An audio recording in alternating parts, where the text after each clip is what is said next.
আমাদের সঙ্গে এই পর্যায়ে যুক্ত হচ্ছেন রোড সেফটি ফাউন্ডেশনের ভাইস চেয়ারম্যান ডক্টর কামরানুল বাসেত। জনাব বাসেত, এবারের ঈদ যাত্রাতেও যথারীতি প্রাণহানির ঘটনা ঘটেছে, নানান রকম দুর্ঘটনার খবর। আমি আপনার সঙ্গে যখন এখন যুক্ত হয়েছি এই সময়ে হয়তো কোথাও না কোথাও দেশের দুর্ঘটনার খবর আসছে, সড়ক, নৌ এবং রেলপথ সবখানেই।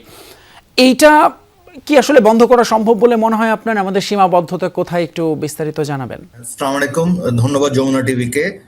আমাদের প্রতি ঈদেই দেখা যাচ্ছে, আমি যদি গত 5 বছরের দেখি, প্রায় 300+ মানুষ মারা যাচ্ছে এই ঈদ যাত্রাতেই, যেটা স্পট ডেথ। এবং এটা আসলে কমানো সম্ভব। বাংলাদেশের মতন জায়গায় এটা হয়তো জিরো করা সম্ভব না, কিন্তু এটা কমানো সম্ভব। এবং আমরা এটার জন্য আসলে সম্মিলিত উদ্যোগ দরকার, এবং সরকারের যে আমি বলবো পলিটিক্যাল উইল থাকতে হবে, এবং আমাদের যারা বাস মালিকরা আছেন এবং আমরা যারা যাত্রী আছি আমাদেরকেও সচেতন হতে হবে। তা আমাদের কাছে আসলে সেফটিটা অনেক সময় প্রায়োরিটি পায় না।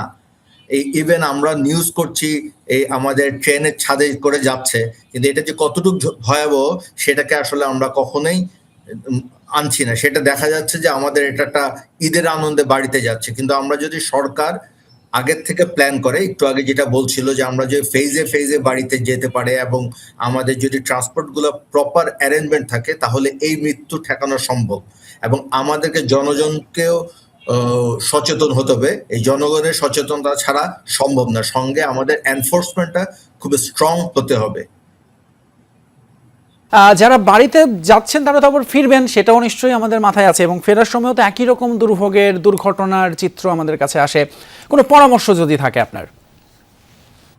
আমরা সবসময় বলবো যে আমরা আমাদের যখন বাড়িতে যাচ্ছে, যারা কর্মজীবীরা তারা একটা সময় ছুটি পাচ্ছে, পরিবারকে আগে পাঠিয়ে দিচ্ছে, আমাদের বাচ্চারা আসছে, কিন্তু স্কুল যখন খোলার সময় হয় তখন আমরা আবার সবাই একসাথে ব্যাক করছি।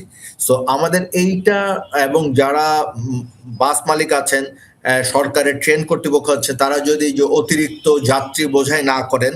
এবং আমরা আজকে একটা ভিডিও দেখছিলাম যে ওভার স্পিডের জন্য একটা বাস উল্টে গিয়েছে এবং আগুন ধরে গিয়েছে। সো এই যে স্পিড ম্যানেজমেন্টটা আমাদেরকে, এবং গাড়িগুলা যেগুলা ফিটনেসবিহীন গাড়ি তারা যেন দূরপাল্লায় না যায়, এবং যে কোনো গাড়ি এই রওনা দেওয়ার আগে তার ফিটনেসটা যেন প্রপারলি চেক করে। এবং আমি বলবো জনগণকেও সচেতন হতে হবে যেন তারা অতিরিক্ত যাত্রী হিসাবে গাড়িতে না যায়। জি জি, অসংখ্য ধন্যবাদ ডক্টর কামরানুল বাসেত। রোড সেফটি ফাউন্ডেশনের ভাইস চেয়ারম্যানের সঙ্গে কথা বলছিলাম আমরা।